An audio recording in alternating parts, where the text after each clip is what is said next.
Bonjour, je suis le professeur Hussein. On va faire la correction d'examen d'analyse 1, année universitaire 2017-2018 de la faculté des sciences d'El Merez. Cet examen comporte 5 exercices. Le premier exercice, c'est des questions du cours. Et puis exercice 2 porte sur une fonction uniformément continue. L'exercice 3, c'est l'étude de la convergence d'une suite. L'exercice 4 traite la dérivabilité et la continuité d'une fonction. Et l'exercice 5 concerne les suites récurrentes. Tout de suite, on commence par l'exercice 1.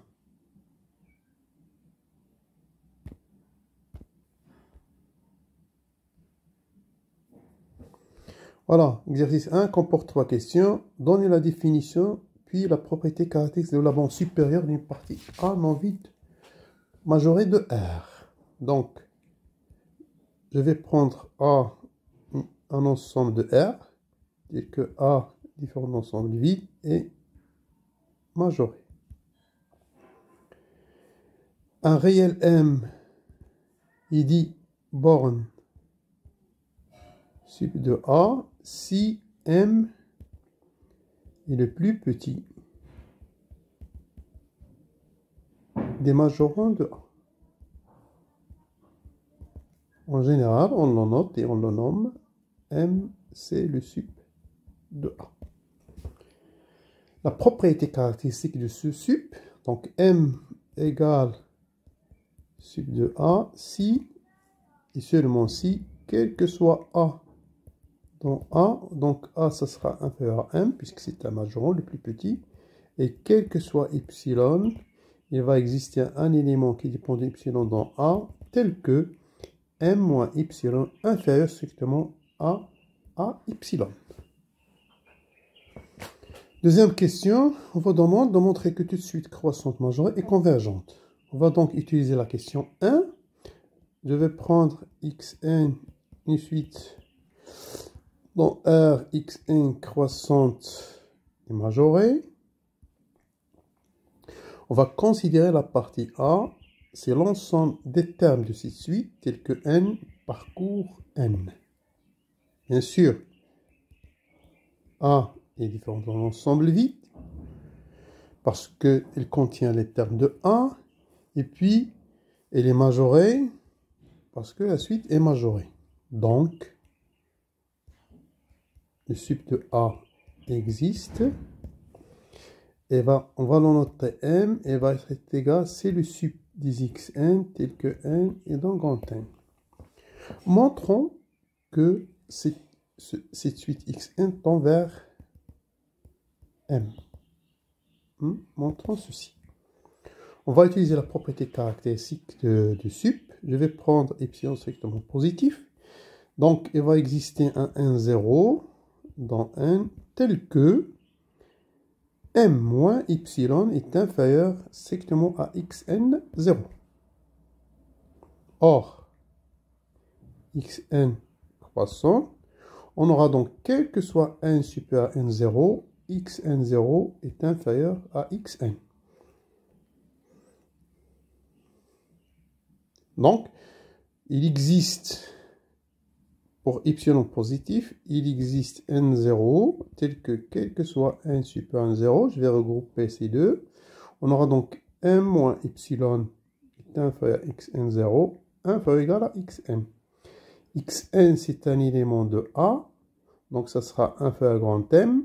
Et puisque m epsilon est positif, ça sera inférieur strictement à m plus epsilon. Voilà. Donc, qu'est-ce qu'on a montré? On a montré que, quel que soit epsilon, il existe n0, tel que quel que soit n supérieur à n0. Regardez, la suite xn est comprise entre m moins epsilon et n plus epsilon. C'est-à-dire donc que xn moins m inférieur strictement à epsilon. Et donc ceci, ça montre que xn converge vers grand M. On passe maintenant à la dernière question.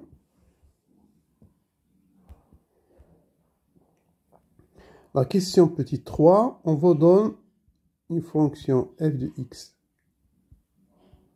qui admet une limite L, on va montrer que L est unique. Bon, on va procéder par absurde. Supposons qu'il existe L', que f de x tend vers un autre réel L', tel que L est différent de L'.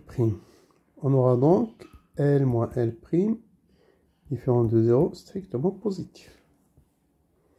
On va donc choisir un epsilon de la sorte suivante. L moins L' sur 2, valeur absolue.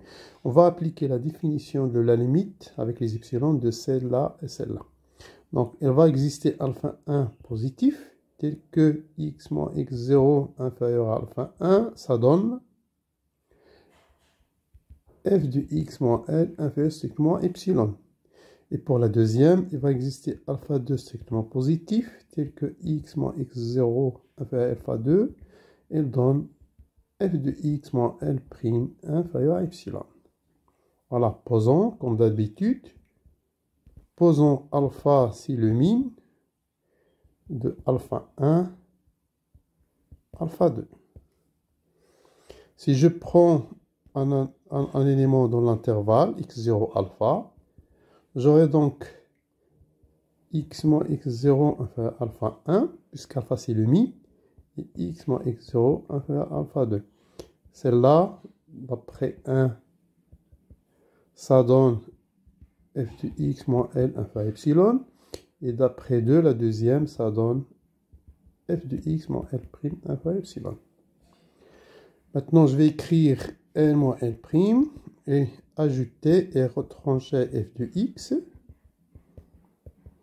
Et en appliquant l'inégalité triangulaire, on aura donc L moins f de x plus f de x moins L'. Celle-là est inférieure à epsilon. Et celle-là, c'est inférieur à epsilon. Donc, 2 epsilon. Et 2 epsilon, c'est 2 L moins L' sur 2. Ça veut dire qu'on a montré que L moins L' inférieur strictement à L moins L'. Puisque cette quantité est différente de 0, donc ça implique que 1 inférieur strictement à 1. Ce qui est absurde. Voilà. Donc, la limite L est unique. Voilà. Donc, ceci termine l'exercice 1. On passe à l'exercice 2.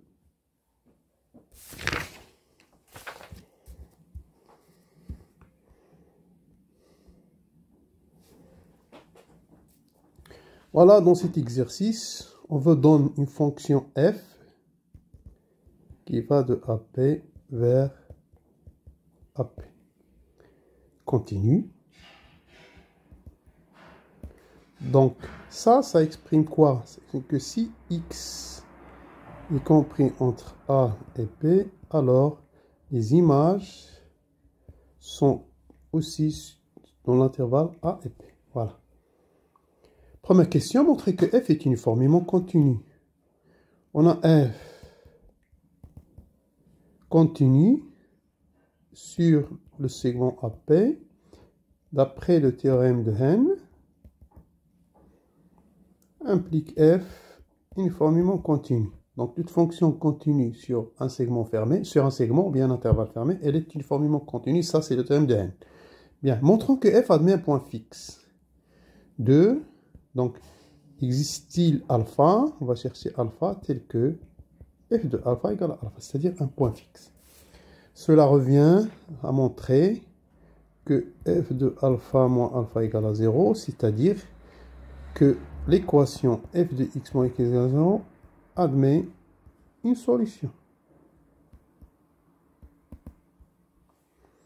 On va donc considérer la fonction g qui va de AP vers AP, qui a x associé. Donc g de x, c'est f de x moins x. Bon, f est continu et la fonction qui a x associé x continue, ça veut dire que g continue.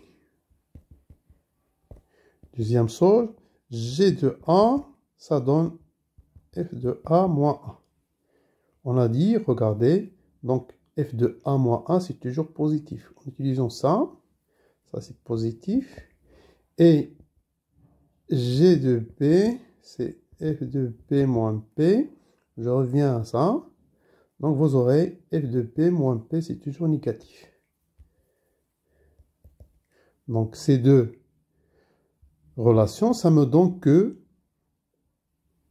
g de b inférieur à 0, inférieur à g de a. Voilà. G continue et j'ai le gamma égal à 0, compris entre g de b et g de a. Donc TVI, il va exister un C dans AB tel que gamma qui est égal à 0 est égal à g de c. C'est-à-dire que 0 est égal à f de c moins c. Hein? C'est-à-dire que f de c égale à c. Donc f admet un point fixe. Passons à la dernière question. On vous donne cette relation, f rond f égale à f, et on vous demande de montrer que l'ensemble du point fixe de f est un intervalle de R. Tout de suite.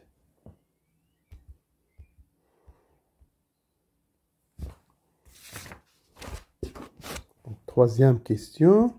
On veut donc que f rond f est égal à f. On considère f est l'ensemble des x dans l'intervalle AB tel que f de x égale à x, c'est-à-dire x est un point fixe, montrant que f est un intervalle. Intervalle de R. Bon, pour montrer que f est un intervalle, donc il suffit de prendre alpha bêta dans f et montrer que le segment alpha bêta est inclus dans f. C'est ça ce qu'on va montrer. Tout de suite.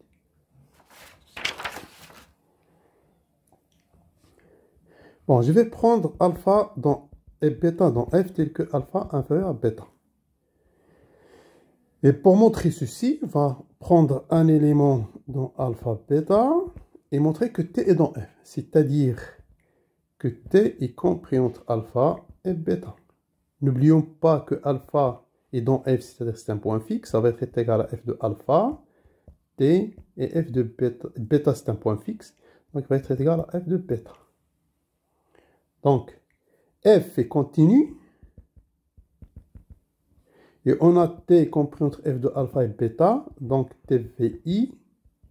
Il va exister gamma dans l'intervalle alpha-bêta tel que t est égal à f de gamma d'après le TVI. D'accord? Donc, t est égal à f de gamma. Je vais appliquer à ça l'image. J'aurai donc f de t égale f rond f de gamma.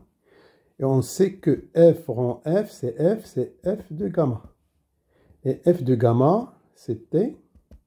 Donc, on a montré que f de t est égal à t. On a pris t dans alpha bêta et on a montré que f de t égale à t, c'est-à-dire que t est dans f. Par suite, conclusion, f est un intervalle de R. Et ceci donc termine l'exercice 2.